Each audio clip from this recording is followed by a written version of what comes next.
Well, to discuss the situation more in Syria, I'm joined from Washington by Webster Griffin Tarpley, author and historian. Welcome to the programme, sir.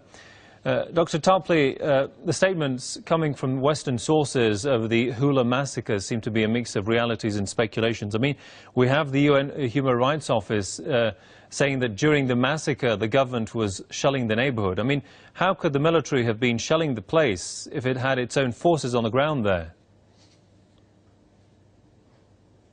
I think you'll find that the Western accounts are coherent with a major NATO war provocation.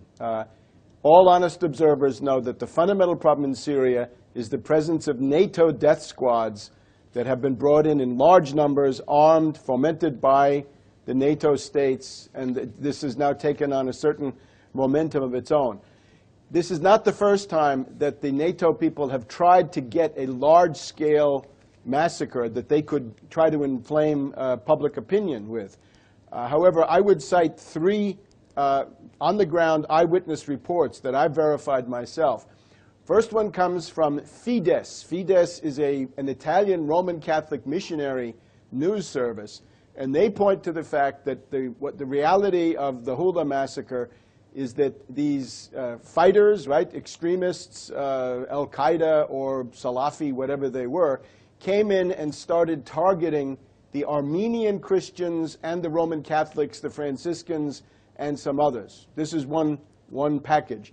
Then we have a Belgian website with an author called Vox Clamantis, which describes in detail how it was done, that the hospital in Houla was burned down, and the people that had been taking refuge in it were systematically massacred from up close by the death squads, not by the government.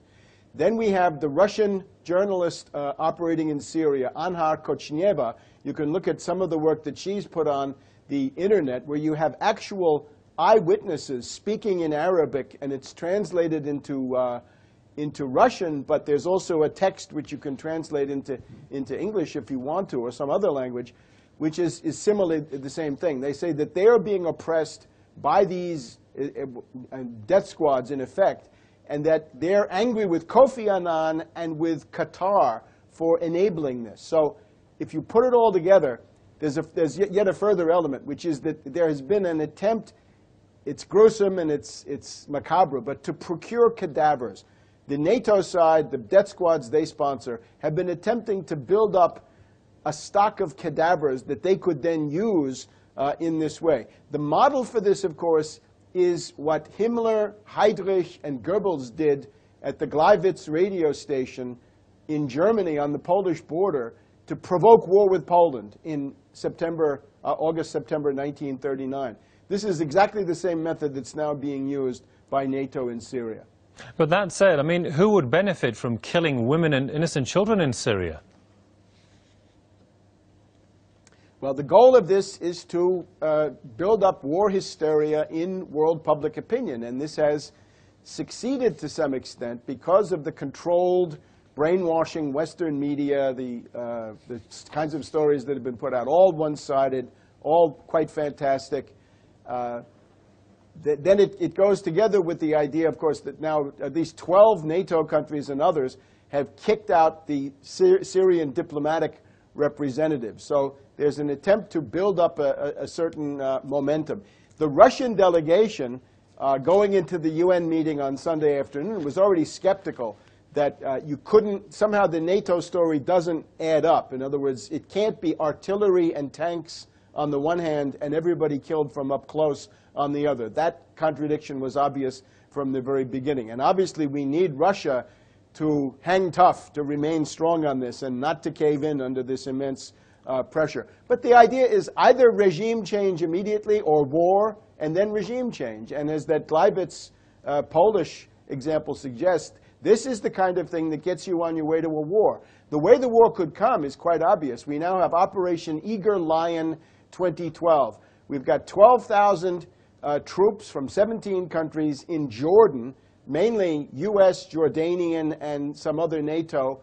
This drill could immediately go live. It could immediately cross the Syrian border, so to speak, and start a war, since the elements, the spearhead of such a war has already been assembled on the territory of Jordan. So we are literally on the brink of a very large regional war. Indeed. I mean, Turkey has hosted a group of opposition groups ahead of an expected resignation of Burhan Ghaliun, the head of the so-called Syrian National Council. I mean, what do you think was the aim and achievement of this meeting? Well, Turkey, up to now, has not taken the plunge. The pressure coming from NATO on Turkey, of course, is that they've got to launch an attack. That would be national suicide for Turkey, because it would guarantee an uprising of the Kurds, and this would tear apart the post-Ataturk Turkish state. So that would be a very, very bad choice. But we're constantly getting reports that Erdogan is looking at invoking NATO Article 4. There is no basis for this. And of course, the so-called Syrian National Council is a gaggle of adventurers. It's a gaggle of profiteers and rent seekers and adventurers who are trying to get money from various Western countries so that they can continue to live the high life in these hotels. And the fact that just after 51% of the Syrian people voted for an actual election, which was open. It was not a one-party election at all. A couple of weeks after that election being successful, the Syrian National Council fell apart just about completely, with this guy Ghaliun resigning. I think that says a lot. NATO is politically defeated, but their only answer to that is to try to escalate it militarily. And for that, they've got to use these provocations, which again are just the kind of thing that we saw coming from the Nazis on the verge of World War II. Indeed. On that note, we'll leave it there. Many thanks to Webster Griffin Tarpley, author and historian from Washington. Thanks for your time there, sir.